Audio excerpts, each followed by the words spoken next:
ឆ្នាំមិនដែលឃ្លានរំលឹងវិរភាពកម្មករពលករថ្ងៃមួយឧសភាទិញវាពលកម្មអន្តរាំងជាតិប្រារព្ធរាប់ឆ្នាំមិនដែលឃ្លានរំលឹងវិរភាពកម្មករពលករគោរពសិទ្ធិការងារផ្ដល់លក្ខខណ្ឌល្អរួមគ្នាបន្តកសាងភាពធន់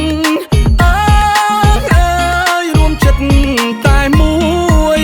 វិនិយោគិនថ្មីផ្ដល់កាំងប្របីដល់យើងគ្រប់គ្នាសេដ្ឋកិច្ចបានបើកទ្វារស្របតាមមាគ៌ាបញ្ញកោណថ្លៃថ្លាវិនិយោគិនថ្មីផ្ដល់កាំងប្របីដល់យើងគ្រប់គ្នាសេដ្ឋកិច្ចបានបើកទ្វារស្របតាមមាគ៌ាបញ្ញកោណថ្លៃថ្លាសន្តានាសង្គមដោយពីងភាសាដោះស្រាយកេញកាដើម្បីប្រយោជន៍រួម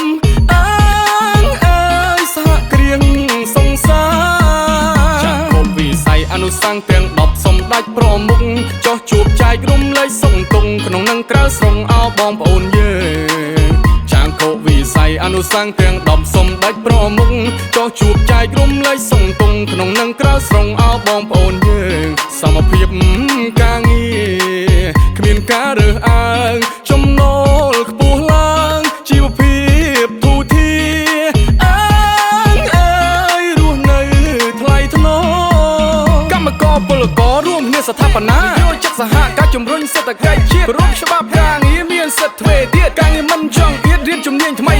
មានការគាំពៀថែទាំសុខភាពការងារសុវត្ថិភាពគ្មានហានិភ័យសង្ភាពសុខដុមតាមចក្ខុវិស័យសហគ្រាសប្រពៃជាសហគមន៍សុខសាន្តរួមគ្នាសហការពីគ្រប់មជ្ឈដ្ឋានសម្រាប់ឲ្យបានកសាងភាពធន់ការងារសមរម្យជូនបងប្អូនយើងជាតិយើងឈានឡើងយើងបានសុខសាន្តថាយើងបានសុខសាន្ត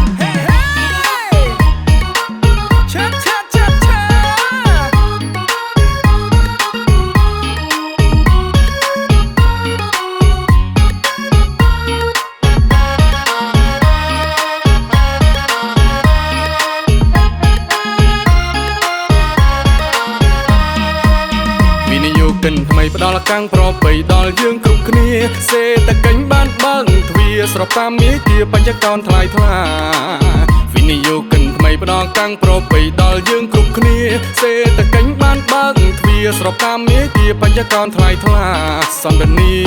សង្គមដោយពីងភាសាដោះស្រាយកេញកាដើម្បីប្រយោជន៍រួមសហគ្រាសសង្សារអនុសង្ឃទាំង10សម្ដេចប្រមុខចោះជួបចែករំលែកសង្គមក្នុងនឹងក្រៅស្រុងអោបងប្អូនយើងចាងគោលវិស័យអនុសង្ឃទាំង10សម្ដេចប្រមុខចោះជួបចែករំលែកសង្គមក្នុងនឹងក្រៅស្រុងអោបងប្អូនយើងសមភាពការងារគ្មានការរើសអើង